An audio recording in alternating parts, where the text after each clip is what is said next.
Hello everyone, এই মুহূর্তে জেনপাস পরীক্ষার জন্য কিন্তু র্যাঙ্ক কার্ড ডাউনলোড হতে শুরু করেছে। জাস্ট তোমরা মোবাইল থেকে আমি কী করে হয় সেটা অবশ্যই দেখাবো।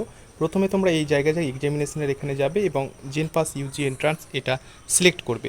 যখনই জেনপাস তোমরা ইউজি সিলেক্ট করবে তখন স্ক্রল ডাউন হবে, তারপরে পেজটা রিফ্রেশ হবে, আর রিফ্রেশ হলে কিন্তু তোমরা এরকম একটা উইন্ডোজ ওপেন হয়ে যাবে। এখানে স্ক্রল ডাউন করবে, আবার স্ক্রল ডাউন করে তোমরা অবশ্যই দেখতে পাবে মোবাইলের নিচের দিকে চলে যাবে এবং নিচের দিকে এখানে কিন্তু স্পষ্ট করে মেনশন করে দেওয়া রয়েছে, দেখো যে র্যাঙ্ক কার্ড এন্ট্রান্স জেনপাসের ক্ষেত্রে একটা ডাউনলোড করতে হবে। অবশ্যই এখানে একটা তোমরা ক্লিক করবে, আর যখন এখানে তোমরা একটা ক্লিক করে দেবে আর একটা নতুন উইন্ডোজ কিন্তু তোমাদের সামনে ওপেন হয়ে যাবে। ওকে, দেখো অন স্ক্রিনে কিন্তু আরেকটা নতুন উইন্ডোজ ওপেন হয়ে গেছে। জাস্ট এখানে তোমরা ক্লিক করবে, অ্যাপ্লিকেশন তোমাদের যে নাম্বারটা রয়েছে এখানে অ্যাপ্লিকেশন নাম্বারটা তোমরা লিখবে, তারপরে ডেট অফ বার্থ অনুযায়ী তোমরা এখানে ডে লিখবে, মানে ক তারিখ, এটা মাস লিখবে, এখানে ইয়ারটা লিখবে।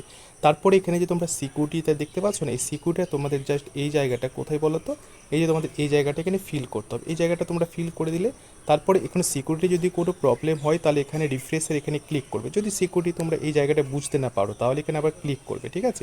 আচ্ছা, সব কিছু ফিল করে দেওয়ার পরে তোমরা এই জায়গাটা জাস্ট একবার সাইন ইন করবে, আর যখনই এখানে সাইন ইন করবে তখনই কিন্তু তোমার ডাউনলোড র্যাঙ্ক কিন্তু হয়ে যাবে, র্যাঙ্ক কার্ডটা ডাউনলোড হয়ে যাবে, পিডিএফ অনুযায়ী চলে আসবে।